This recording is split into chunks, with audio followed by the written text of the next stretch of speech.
গাজার মতোই মর্মান্তিক মানবিক সংকটের সম্মুখীন হচ্ছে অধিকৃত পশ্চিম তীরের বাসিন্দারা। জেনিনে পানি এবং বিদ্যুতের অভাব ও অকল্পনীয় দুর্ভোগ নিয়ে জীবনযাপন করছে স্থানীয়রা। চলতি বছরের ২৮ আগস্ট থেকে ৬ সেপ্টেম্বর পর্যন্ত জেনিনের উদ্বাস্তু শিবিরগুলোতে ইসরায়েলি বাহিনীর অভিযানে ১৪ জন স্থানীয় লোক মারা যায়। জেনিনের অধিকাংশ রাস্তা, ভবন এবং বিদ্যুৎ ও পানি সরবরাহ নেটওয়ার্ক ধ্বংস করা হয়।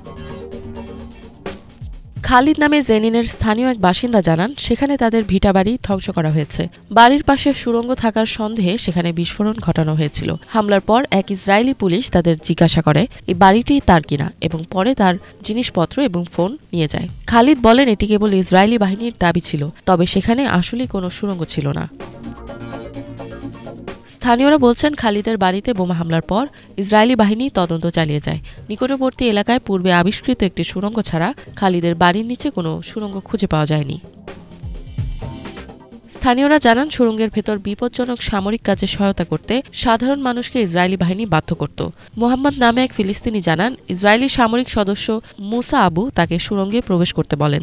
যখন তিনি সুড়ঙ্গে প্রবেশ করেন তখন তাকে একটি ড্রোন দেওয়া হয় এবং সুড়ঙ্গের ভেতর কি আছে তা দেখাতে বলা হয়। মোহাম্মদ জানান, সেখানে পাথর ছাড়া কিছুই ছিল না, তবুও তারা সন্দেহ করছিল সেখানে সশস্ত্র লোক লুকিয়ে থাকতে পারে। মোহাম্মদ আরও বলেন, তিনি খুব বেশি ভয় পাননি, তবে বেশ চিন্তিত ছিলেন যে হয়তো তারা তাকে সুড়ঙ্গের ভেতর থেকে আর বের হতে দেবেন না।